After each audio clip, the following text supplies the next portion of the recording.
کافر کافر بن کر دنیا میں رہے، اس کو رہنے کی اجازت ہے۔ اس سے بڑا تو کائنات میں بات کوئی نہیں۔ میرے آقا نے فرمایا من قتل معاہدا من غیر کنات حرم اللہ علیہ الجنہ۔ یہ اقوام متحدہ قیامت تک اس گرد راہ کو بھی اس فرمان کو نہیں پہنچ سکتی۔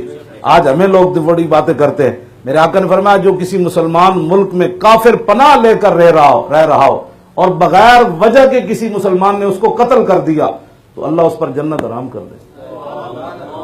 اس سے بڑا کوئی حقوق ہے ان کے؟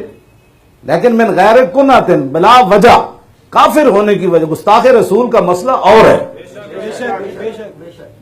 میں نے جرمن ٹی وی والے آئے انٹرویو لینے تو میں نے ان کو کہا کہ خدا کے لیے ہمارے سر سے نیچے اترو۔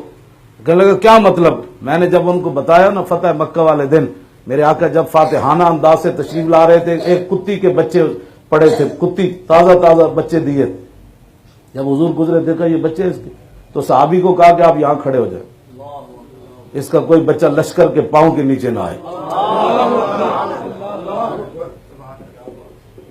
ایک طرف جب میں انہوں نے یہ بات سنائی، دوسری طرف میں نے کہا سنو ناموس رسالت کا مسئلہ ہے کیا؟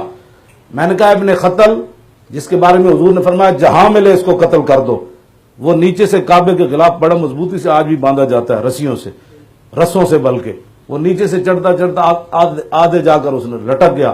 صحابہ نے کہا جی وہ تو کعبے وہ متعلق باستار الکعبۃ ہے، وہ تو کعبے کے غلاف سے لپٹا ہوا ہے، ایک طرف کعبے کی دیوار ہے، دوسری طرف کعبے کا غلاف ہے، اب فرمائیں کیا کرنا ہے؟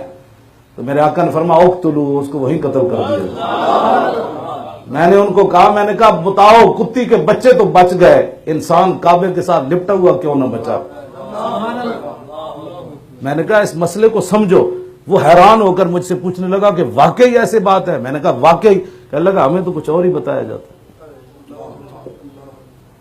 تو مجھے کہنے لگا جو اسلامی سکالر ہے آپ کا ان سے رابطہ نہیں ہے؟ میں نے کہا میرا تو نہیں ہے، آپ کا ہے نا؟ کہنے لگا ہاں۔ میں نے کہا وہ ہمارے سکالر نہیں ہے، وہ آپ کے، آپ تھے نا اس میں، یہ بھی تھے اس میں۔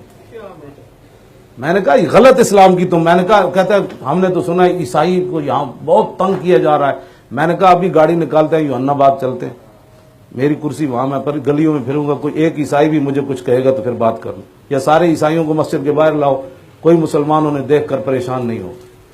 میں نے کہا تم ناموس رسالت کے حساس مسئلے کو سمجھو، یہاں لاکھوں عیسائی عورتیں رہتی ہیں، کبھی کسی نے تھپڑ بھی نہیں مارا، مسلمانوں کے گھروں میں کام کرتی ہیں، مسلمان ان کی مدد کرتے، ان کی بچیوں کی شادیوں میں ان کو پیسے دیتے۔ میں نے کہا تم ناموس رسالت کے اندر آسیہ مسیح جو ہے اس کی جان چھوڑ دو، اس نے حضور کے بارے میں ایسی باتیں کی ہیں جو کوئی مسلمان اپنی زبان پر لا نہیں سکتا۔ میں نے کہا وہ تو ایک ہے، سارے دونوں جہان بھی برباد ہو جائے نا تو ناموس رسالت میں ان کی کوئی حیثیت نہیں ہے، دونوں جہانوں کی۔ اس مسئلے کی حساسیت کو لوگ سمجھے نہیں، اور لوگوں نے فوراً کہہ دیا جی یہ ایسے نہیں تھا تو ایسے نہیں تھا۔ وہ میں ذمی سے بات آگے چلائی، وہ ذمی کافر جو تھا مسلمانوں کے ملک میں عیسائی رہے لاکھ بار رہے، ہندو رہے لاکھ بار رہے، ہمیں تو کوئی غرض نہیں اس سے، یہودی رہے بدھ مت رہے، لیکن حضور کے بارے میں بات کر کے کوئی زندہ نہیں رہ سکتا۔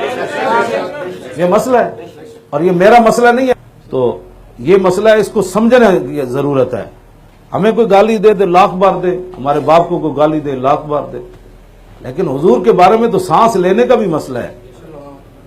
میدان حدیبیہ میں ایسے عروہ بن مسعود نے حضور کی مبارک داڑھی کی طرف ہاتھ کیے ایسے، اور بطور خوشامد کیے، دنیا میں بھی آئے داڑھی نو لوگ ہاتھ لا دیں گل مک جاندی، ایسے اس نے کہا کہ جانے دیجیے صلح کر لے، ایسے کہا تو پیچھے بھتیجے کھڑے تھے مغیرہ بن شعبہ، ابھی چچا نے اسلام قبول نہیں کیا، تو بغیر حضور سے پوچھے چاچے کے ہاتھ پر تلوار کا دستہ مار دیا، اخر یدکان لحیت رسول اللہ واللہ تصل الیک، اور میں چاچے اگرچہ تو خوشامد کر رہا ہے لیکن یہ انداز ہمیں بے ادبی کا نظر آ رہا ہے، اگر دوبارہ ایسے ہاتھ کیا تو میں کاٹ کے رکھ دوں گا، پیچھے کرا۔ صحابہ تو ایسی بھی برداشت نہ کر سکتے۔